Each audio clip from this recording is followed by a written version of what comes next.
Hello friends, जय श्री कृष्ण। मारा kitchen में तमारू स्वागत है। आज आपणे बनावीशुं भरेला गुंदानुं शाक। भरेला गुंदानुं शाक काठियावाड़ीओनुं प्रिय छे।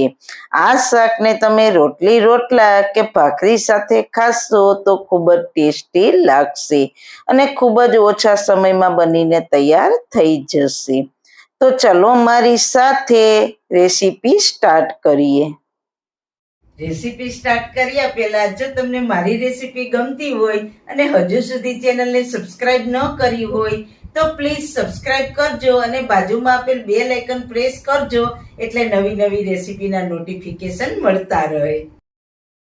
સૌથી પહેલા સુપર ટેસ્ટી ભરેલા ગુંદાનું શાક બનાવવા માટે આપણે પહેલા શાકનો મસાલો બનાવી લઈએ। તો તેના માટે અડધો કપ ભાવનગરી ગાંઠિયા લઈશું। જો તમારી પાસે ભાવનગરી ગાંઠિયા ના હોય તો તેની જગ્યાએ સેવ પણ લઈ શકો છો, અથવા શેકેલો ચણાનો લોટ લઈ શકો છો, અથવા પૌવા પણ લઈ શકો છો। હવે આમાં આપણે 2 મોટી ચમચી સિંગદાણા અને 2 મોટી ચમચી સફેદ તલ ઉમેરીશું અને બધી જ વસ્તુને સારી રીતના ક્રશ કરી લઈશું। બધી જ સામગ્રીને એક સાથે મિક્સરમાં ક્રશ કરી લઈશું। બધી સામગ્રી સરસ રીતના ક્રશ થઈ ગઈ છે। હવે તેને એક બાઉલમાં ટ્રાન્સફર કરી લઈશું। 2 ચમચી આદુ મરચાંની પેસ્ટ ઉમેરીશું। આમાં તમારે લસણની પેસ્ટ ઉમેરવી હોય તો તમે ઉમેરી શકો છો।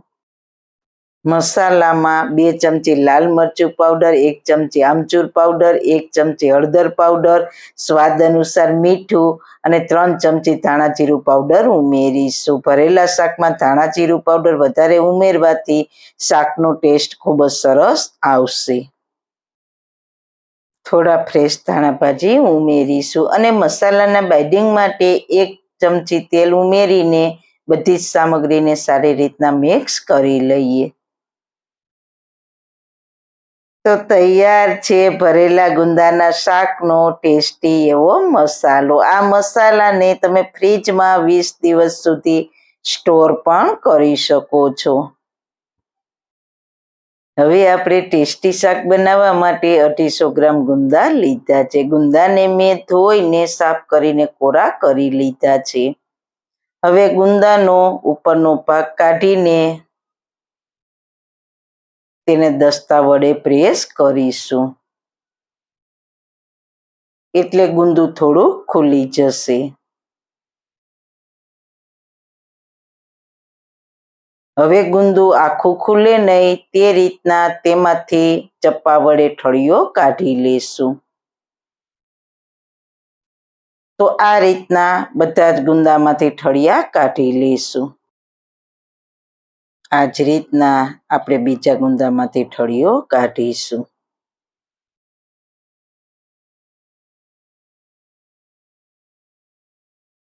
ઠળિયા કાઢેલા ગુંદામાં મસાલો તૈયાર કર્યો છે તેને ભરીશું।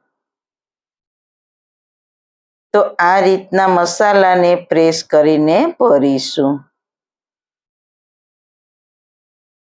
તો આ રીતના બધા ગુંદામાં મસાલો ભરી લેશું।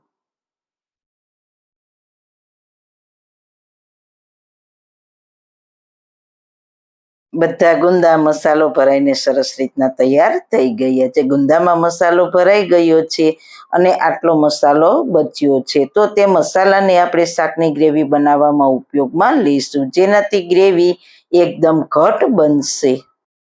હવે શાકનો વઘાર કરીશું। તો તેના માટે એક જાડા તળિયાવાળી કઢાઈ લઈશું, તેમાં 4 ચમચા તેલ ગરમ મૂકીશું।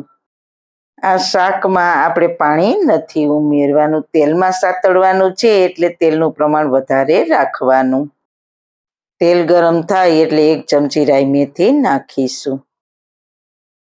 રાઈ મેથી ફૂટે એટલે 1 ચમચી આખું જીરું નાખીશું। 6-7 મીઠા લીમડાના પાન અને સાથે થોડી હિંગ નાખીને મસાલો ભરેલા ગુંદાને નાખીશું અને ગુંદાને તેલમાં સારી રીતના મિક્સ કરી દઈએ। ગેસની મીડિયમ ફ્લેમ ઉપર ગુંદાને સતત હલાવતા રહીશું।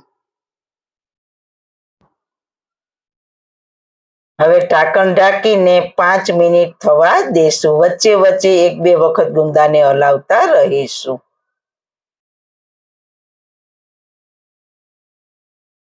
5 મિનિટ બાદ તમે જોઈ શકો છો ગુંદાનો કલર એકદમ સરસ બદલાઈ ગયો છે.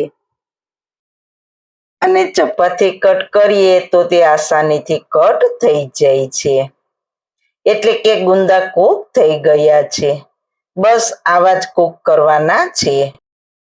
હવે આપણે મસાલો જે બચ્યો છે તેને ગુંદામાં ઉમેરી દઈશું અને સારી રીતના મિક્સ કરી દઈએ. હવે શાકને વધારે ટેસ્ટી બનાવવા માટે 1 કપ મોળું અને તાજું દહીં ઉમેરીશું. દહીંને મેં ફેટીને તૈયાર કરી રાખ્યું હતું. દહીંનો સ્વાદ આ શાકમાં ખૂબ જ સરસ લાગે છે. સારી રીતના મિક્સ કરી દઈએ. જો ઘરમાં દહીં ના હોય તો 1 કપ જેટલી છાશ પણ ઉમેરી શકો છો. દહીં ઉમેરીને સતત હલાવતા રહીશું 1 મિનિટ જેવું, એટલે દહીં બિલકુલ ફાટે નહીં. તો તમે જોઈ શકો છો એકદમ ઘટ ગ્રેવી થઈ ગઈ છે. હવે ઢાંકણ ઢાંકીને કૂક થવા દેશું જ્યાં સુધી તેલ છૂટું પડે ત્યાં સુધી. તો 5 મિનિટમાં તેલ છૂટું પડી ગયું છે. હવે આપણે શાકના બધા જ ટેસ્ટને બેલેન્સ કરવા માટે 2 ચમચી ગોળ ઉમેરીશું. ગોળને શાકમાં મિક્સ કરી દઈએ. તમે ગોળની જગ્યાએ ખાંડનો પણ ઉપયોગ કરી શકો છો, પણ ભરેલા શાકમાં ગોળનો ટેસ્ટ ખૂબ જ સરસ લાગે છે. ઉપરથી ધાણા ભાજીથી શાકને સજાવીશું. તો તૈયાર છે ગુંદાનું ટેસ્ટી એવું ભરેલું શાક. તો તેને સર્વિંગ પ્લેટમાં સર્વ કરીશું. આ ગરમા ગરમ શાકને તમે રોટલી પરોઠા અને ખાસ બાજરાના રોટલા સાથે સર્વ કરશો તો ખૂબ જ ટેસ્ટી લાગશે. તો અત્યારે માર્કેટમાં ખૂબ જ સરસ ગુંદા આવે છે. તો ઘરમાં બાળકોથી લઈને વડીલો સુધી બધાને ભાવે તેવું આ શાકની જરૂર એક વખત ટ્રાય કરજો. તો સારું ખાવ, ખુશ રહો. આવી સરસ રેસીપી જોવા માટે તમારો ખૂબ ખૂબ આભાર.